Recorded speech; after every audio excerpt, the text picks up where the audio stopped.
Cash चले की card फुल व्यवस्था बा हो।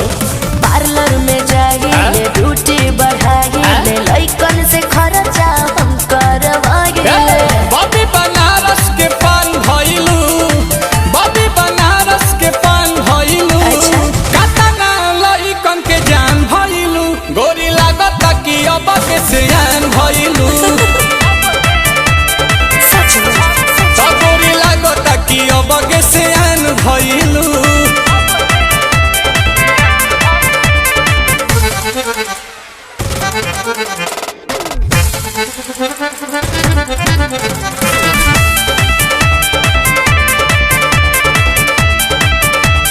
कुछ भी बोलते हैं। दिलवा के कहले बारू चोरी हमार तू तो गोरी, टुकुर टुकुर ताकि तोहार ओरी बुझाई।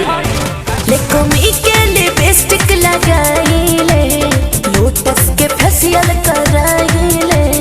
एही से अजोरिया के चांद भइलू, एही से अजोरिया के चांद भइलू, कातना लइकन के जान भइलू, गोरी लागत कि अब के सियान भइलू। हाँ गोरी लागत कि अब के सियान भइलू।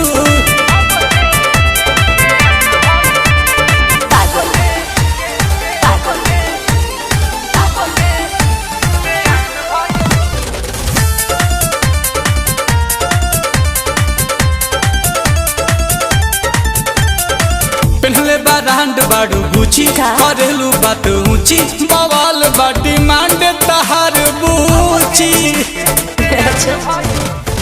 बिकिनी हॉल के कहल हो, करता रानील कमल हो। हे जोहरीला हीरा के खान भइलू, हे जोहरीला हीरा के खान भइलू, कतना लहिकन के जान भइलू, गोरी लागत कि अब के सियान भइलू।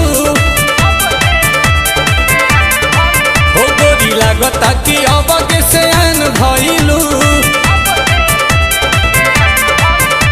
देखी हो पगला मत जइहो।